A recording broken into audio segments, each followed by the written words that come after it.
पाकिस्तान की UAV technology बहुत हद तक चाइनीज टेक्नोलॉजी है। पास्ट में पाकिस्तान ने इटली से भी कुछ ऐसे ड्रोन्स एक्वायर किए थे और रिसेंट पास्ट में पाकिस्तान ने तुर्की का भी रुख किया है, क्योंकि आज के दिन में तुर्की पूरी दुनिया में ड्रोन टेक्नोलॉजी में काफी ज्यादा फेमस हो चुका है। उसके ड्रोन्स जैसे कि TB2 है या फिर अकिंसे जैसे ड्रोन्स हैं, वो काफी सारे एक्टिव कॉन्फ्लिक्ट्स में पार्टिसिपेट कर रहे हैं और बहुत ज्यादा लीथल साबित हो रहे हैं। तो इसी वजह से पाकिस्तान ने तुर्की के भी ड्रोन्स को अपने बेड़े में शामिल किया है। तो कुल मिलाकर पाकिस्तान की जो इंडिजीनियसली बिल्ट यूएवी टेक्नोलॉजी है वो एक्चुअल में पाकिस्तान की नहीं है बल्कि फॉरेन कंट्रीज की है, और इसी वजह से पाकिस्तान के पास बहुत तरह के जो यूएवीज है वो नहीं है। वहीं पर भारत की जो टेक्नोलॉजी है वो इंडिजीनियसली बिल्ट टेक्नोलॉजी है, और इसी वजह से पाकिस्तान के कंपैरिजन में भारत के पास काफी तरह के ड्रोन्स हैं और हर एक जो रोल है उसके लिए हमारे पास एक डिफरेंट ड्रोन्स है। वहीं पर पाकिस्तान के पास जो ड्रोन्स हैं उन्हीं को पाकिस्तान अलग अलग रोल्स में यूज करता है। फॉर एग्जांपल यहाँ पर जो चाइना का विंग लॉन्ग 2 ड्रोन है जो कि एक मेल यूएवी है, यानी कि medium altitude long endurance drone, तो इस ड्रोन को पाकिस्तान अपनी एयर स्ट्राइक्स के लिए भी यूज करता है और यहाँ पर ISR मिशंस के लिए भी यूज कर रहा है। तो सर्विलेंस के लिए और अटैक जो रोल है यहाँ पर दोनों के लिए इस ड्रोन को यहाँ पर यूज किया जा रहा है, और ये एक चाइनीज ड्रोन है। इसके अलावा अगर बात की जाए पाकिस्तान के एक इंडिजीनियसली बिल्ड ड्रोन की, जो कि माना जाता है कि वो चाइना की जो CH-3A ड्रोन है उसी की एक कॉपी माना जाता है, जिसको यहाँ पर नेस्कॉम बुर्ग ड्रोन बोला जाता है। तो ये भी एक मेल यूएवी है और ये बेसिकली जो सर्विलेंस रोल है वो प्ले करने के लिए इसको यूज किया जाता है। इसके अलावा कुछ हद तक ये अटैक रोल को भी प्ले आउट कर सकता है। इसके अलावा यहाँ पर शार्पर 2 नाम का भी ड्रोन है और ये भी एक मेल यूएवी है जिसकी रेंज लगभग 250 किलोमीटर है, और ये भी बेसिकली ISR मिशंस के लिए और कुछ हद तक नेवल मिशंस के लिए भी इसको पाकिस्तान यूज करता है। हालांकि ये डेडिकेटेडली नेवल मिशंस के लिए नहीं बनाया गया है। इसी तरह पाकिस्तान के पास एक और ड्रोन है जिसको फैल्कन बोला जाता है। तो फैल्कन बेसिकली इटली का ड्रोन है और ये भी एक ISR ड्रोन है, यानी कि टेक्टिकली इसको सर्विलेंस के लिए यूज किया जाता है। कुछ हद तक नेवल जो ऑपरेशंस है वहां पर भी इसको यूज करता है पाकिस्तान। वहीं पर पाकिस्तान की ही एक कंपनी जिसको गिट्स बोला जाता है, यानी कि ग्लोबल इंडस्ट्रियल डिफेंस सिस्टम्स, उसने एक ड्रोन बनाया है जिसका नाम उकाब है।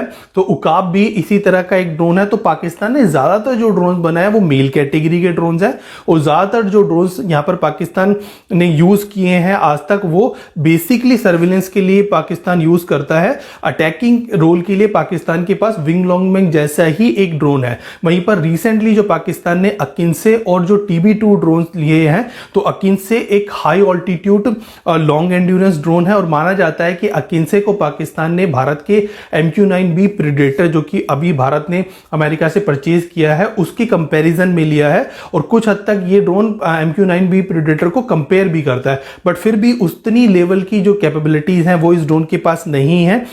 TB2 भी एक सर्विलेंस कम एक अटैकिंग ड्रोन है। इसको पाकिस्तान ने बेसिकली जो अपने कबायली इलाके हैं वहां पर यूज भी किया हुआ है।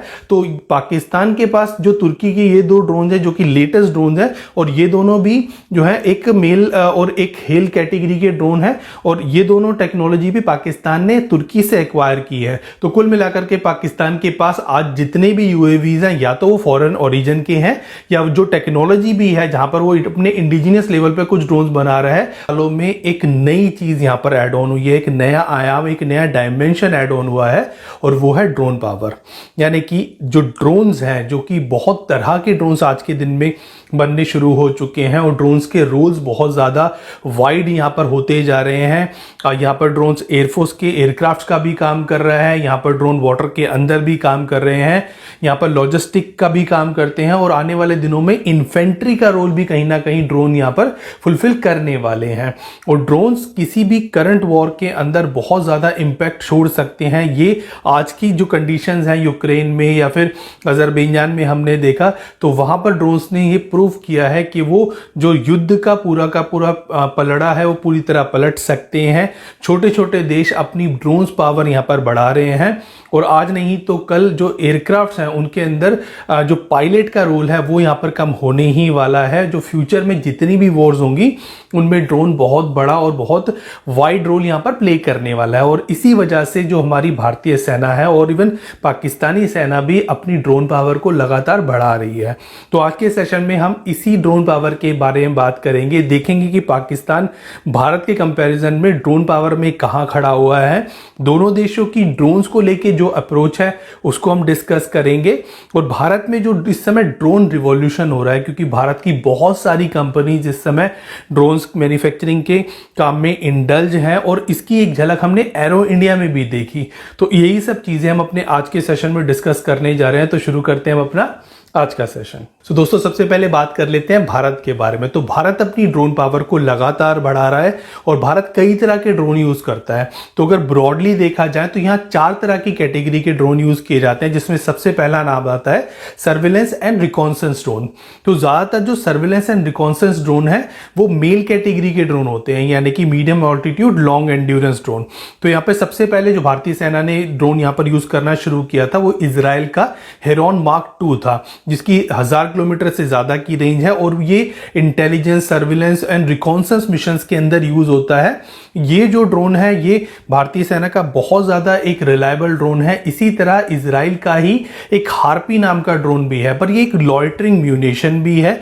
इसकी रेंज लगभग 500 किलोमीटर से ज्यादा की है। वहीं पर सर्चर मार्क 2 भी इजराइल का है, और ये भी जो ISR कैपेबिलिटी है, यानी कि इंटेलिजेंस, सर्विलेंस एंड रिकॉन्सेंस जो कैपेबिलिटी है वो इस ड्रोन के अंदर है, और ये भी एक तरह से सर्विलेंस के लिए यूज किया जाता है। तो ये इजराइल के ये 3 ड्रोन भारत यूज करता है, जिसमें जो सर्चर मार्क 2 है उसकी रेंज लगभग 200 किलोमीटर की है। इसके अलावा भारत इंडिजीनियस लेवल पर भी कुछ ड्रोन भारत ने बनाया है, जिसमें रुस्तम 2 ड्रोन, जिसको हम तपस BH-201 भी बोलते हैं, वो यहाँ पर भारत यूज कर रहा है। और हालांकि उसका इतना लार्ज स्केल पर तो प्रोडक्शन नहीं हुआ है, बट उसके कुछ लिमिटेड नंबर भारत के पास हैं। और ये एक मेल UAV है जो कि बेसिकली भारत ने अपने इंडिजीनियस लेवल पर बनाया है। हालांकि इसको लेकर के बहुत सारे विवाद भी रहे हैं।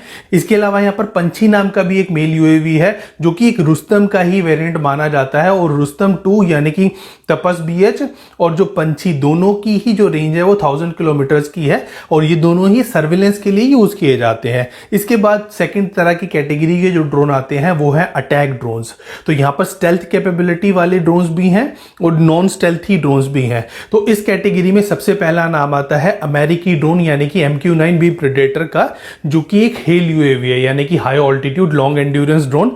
तो इस ड्रोन के दोनों ही वेरिएंट, यानी कि लैंड वेरिएंट और सी वेरिएंट, दोनों ही भारत ने परचेज किए हैं। इसको लेकर के भारत और अमेरिका के बीच में कुछ समय पहले $4 बिलियन का एक बड़ा एग्रीमेंट भी साइन हुआ था। और ये जो ड्रोन है वो काफी ज्यादा कैपेबल माना जाता है। इसकी 11,000 किलोमीटर की रेंज है। हेलफायर जैसी मिसाइल्स को ये लॉन्च कर सकता है, और इसने अफगानिस्तान में, सीरिया में और मिडिल ईस्ट में बहुत सारे ऑपरेशन में अपनी कैपेबिलिटी का लोहा मनवाया है।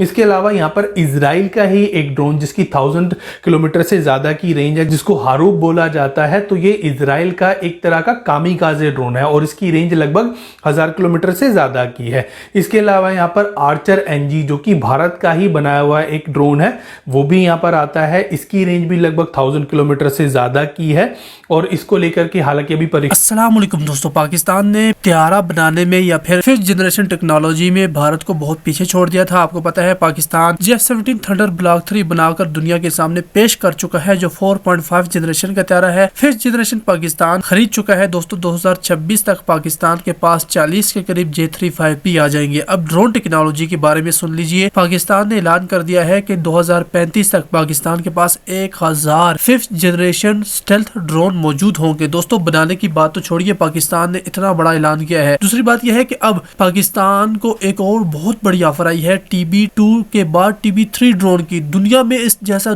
दोस्तों ड्रोन माना ही नहीं जाता। इस ड्रोन ने फजा से फजा मार करने वाले वो मिसाइल भी फायर कर दिए हैं दोस्तों, जो कोई त्यारा भी ले जाने से पहले 10 बार सोचते हैं। और ये छोटा सा ड्रोन है TB3 ड्रोन, इसने वो त्यारे से ये वो जाकर अपने टारगेट पर फायर करके दिखाए हैं दोस्तों। एयर टू सरफेस मिसाइल भी ये फायर कर रहा है, यानी इतना खतरनाक ड्रोन, छोटा सा ड्रोन है और इतने तबाही वाले काम कर रहा है। TB2 ने तो अपना लोहा मनवाया था आर्मीनिया अजरबैजान की जंग, आपको याद होगी दोस्तों। उसने स्वाति रेडार जो इंडियन रेडार था उसे तबाह किया। उसके अलावा Su-30 जो रशियन एयर डिफेंस सिस्टम है उसे भी तबाह किया था। तो अब ये TB3 जो ड्रोन आया है ये कमाल का है और तुर्की के ऐलान के बाद तुर्की ने कहा है कि दुनिया में इस जैसा ड्रोन कोई है तो वो लाकर दिखाए, और ये भी कहा गया है कि इस जैसा दुनिया में कोई ड्रोन नहीं है। आपको पता है TB2 ड्रोन पाकिस्तान और बांग्लादेश दोनों भाइयों के पास मौजूद है। पाकिस्तान ये कर रहा है कि TB2 के बाद TB3 ड्रोन की फैक्ट्री पाकिस्तान में लग जाए, जैसे कि दोस्तों कान के पाकिस्तान में फैक्ट्री लगने वाली है, तो अगर TB3 की लग जाए तो पाकिस्तान के पास ड्रोन टेक्नोलॉजी में बहुत बड़ा इजाफा हो जाएगा। और इसके अलावा पाकिस्तान खुद ही 5th जनरेशन स्टेल्थ ड्रोन बनाने की तैयारी मुकम्मल कर चुका है। चाइना का तहावन भी हमें इसमें चाहिए होगा और वो मिल रहा है। तो दोस्तों पाकिस्तान 2035 तक भारत से ये को 5-6 साल नहीं पूरा 30 साल आगे होने वाला है ड्रोन टेक्नोलॉजी में, क्योंकि भारत ने अभी तक जितने भी ड्रोन लिए हैं या बनाए हैं, छोटे ड्रोन तो कमर्शियल ड्रोन तो हर मुल्क बना देता है, लेकिन मिलिट्री ड्रोन भारत नहीं बना सकता। वो इसराइल से खरीद रहा है, रशिया से खरीद रहा है और दोस्तों अमेरिका से भी खरीद रहा है। वो पाकिस्तान से बहुत ज्यादा पीछे रह चुका है।